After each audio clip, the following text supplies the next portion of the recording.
Engender is Scotland's feminist membership organisation. We asked Scotland's major political parties what they would do for women's equality in Scotland.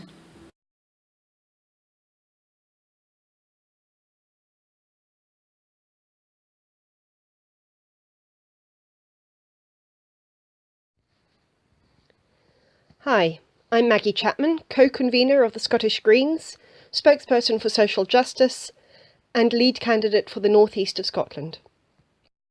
Engender's manifesto for Holyrood 2016 calls for a range of measures to advance gender equality in Scotland. What concrete policy measures would you introduce over the next Parliament to advance gender equality? The Scottish Greens are committed to tackling inequality in society. More equal societies are happier, healthier, and more economically and socially successful.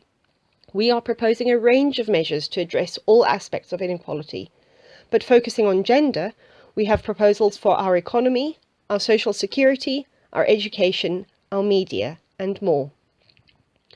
We will promote and support a gender equality bill to address the deeply entrenched inequality in our economy, politics, and culture.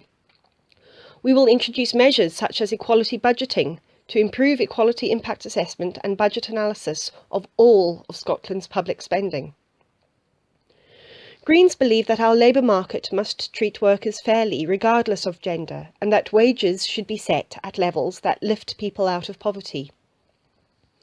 We will campaign to make government business support available only to those who plan to pay the living wage, avoid zero-hours contracts, recognise trade unions, reduce the gap between the highest and lowest paid, pay women and men equally, and are environmentally responsible. We need a gender equality in business scheme to incentivise gender-sensitive employment practices and public procurement laws that allow decisions to be based on sustainability, equality, community benefit and local supply, not just the short-term cost. Greens will also back a non-permanent commission to tackle gender and racial occupational segregation in the labour market and lay out the case for the devolution of equalities legislation. We need a gender-sensitive social security system. Women often bear the brunt of poverty and inequality, so we must use our welfare powers to better support women. Greens will push for a non-profit support for employment system to replace the failed schemes like the work programme, so that we can address barriers to accessing work based on gender and other factors. Greens will campaign for all care and support workers to be paid significantly above the living wage.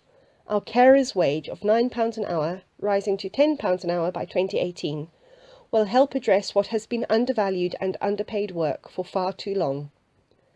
We will also increase the carers' allowance by 50% to ensure unpaid carers are not left in poverty. We will tackle violence against women by improving access to justice for survivors of gender-based violence. Greens will establish a right to independent legal representation for women who have experienced domestic abuse and rape and sexual assault. We will remove means testing for protective orders, abolish the not proven verdict in Scottish law for all crimes, and implement medical examination guidelines. Our education system must prepare the next generation in practical ways for life. Literacy and numeracy should sit alongside interpersonal skills, creative skills, confidence, physical education, and good mental health. This broad curriculum must cover the principles of equality. And we must ensure that our media appropriately reflects our society. Our current print and broadcast media is grossly unbalanced and has a profound negative impact on gender equality. Green MSPs will push for the creation of a Scottish watchdog to monitor and challenge the lack of gender diversity, gender stereotyping, and the sexualisation of women and girls in the media. There are opportunities to improve women's social security with new powers coming into the Scottish Parliament. One specific issue which women in Scotland are concerned about is equal access to universal credit. Will you support individual payments of universal credit as a standard payment structure? If we are serious about tackling gender inequality, we must ensure our social security system is designed in a way that does not entrench financial dependence and inequality. The UK government's agenda of welfare reform and cuts to public services has fallen disproportionately on women and children. Between 70 and 80% of savings made by the changes to benefits, taxation, pay and pensions have come from women's income. We must use the newly devolved powers and resources to help mitigate this inequality. The current approach to universal credit is deeply problematic. Household payments will inevitably disadvantage women. We have opposed this element of universal credit, which is a system that appears so bureaucratic as to be almost unimplementable. Instead, we must see this benefit split between partners and also give people the option to receive payments more frequently than once a month. So yes, individual payments have to be the standard payment structure for universal credit. Significant investment in both social care and childcare is needed if parties' commitments to gender equality are to be met. How would you pay for this investment in care? The Scottish Greens' collection of tax proposals are radical and transformative. We believe we must use our tax powers to invest in the public services such as social care and childcare that support a more equal society. We also believe that we should use our taxation system to tackle inequality. So we want to use the new income tax powers that are coming to the Scottish Parliament to raise over £460 million. This additional revenue will come from those who can afford to pay more. Everyone earning £26,500 a year or less will pay less tax under our proposals, but those earning more than that would pay more. We want to increase the tax rate for earnings over £43,000 to 43p in the pound, and would introduce a 60p rate on earnings over £150,000. In addition to income tax changes, we believe that we should tax other types of wealth progressively too. We would scrap the council tax and introduce a residential property tax that would raise about £490 million more. It is not just about how much money is invested in public services, it is also about the types and timing of that investment. Greens believe in focusing on prevention. If we invest effectively in education and early years support and give our children the best possible start in life, we will improve the lives of generations to come. This will reduce the amount of money required to tackle problems further down the line in the future. Abortion law is also being devolved. Women in Scotland can still be prosecuted for having an abortion. Would you support decriminalising abortion? Yes, absolutely. I fought very hard for the devolution of abortion law when I was on the Smith Commission for exactly this reason, so we could decriminalise abortion in Scotland and stop treating women who seek abortions as failures in society.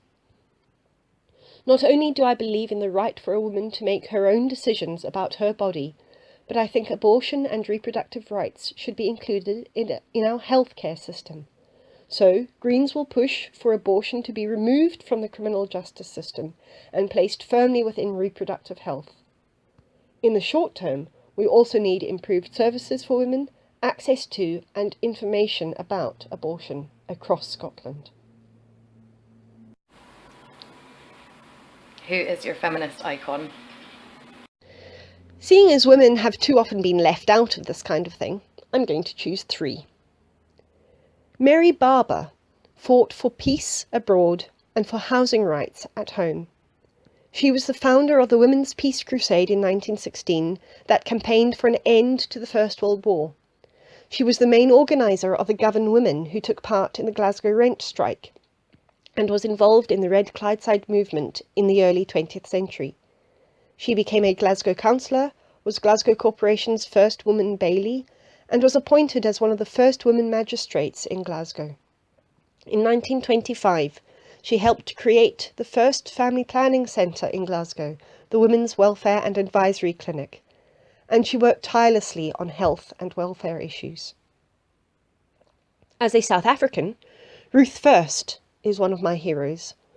A leading figure in the liberation struggle, she stood up for women's rights and provided a crucial gender analysis of the apartheid system and linked the fight against apartheid to the fight for women's equality, what we today would call intersectionality.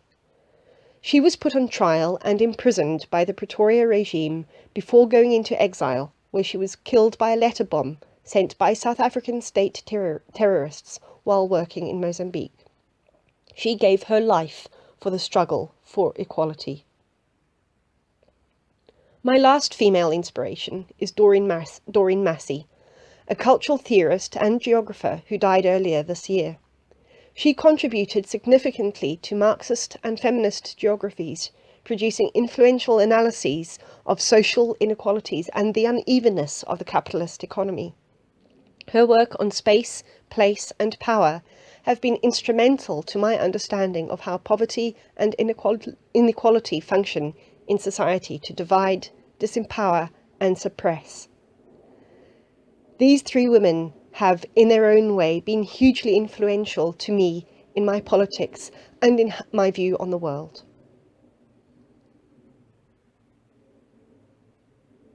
To find out more about why gender matters in the Scottish Parliament elections, visit holyrood.engender.org.uk.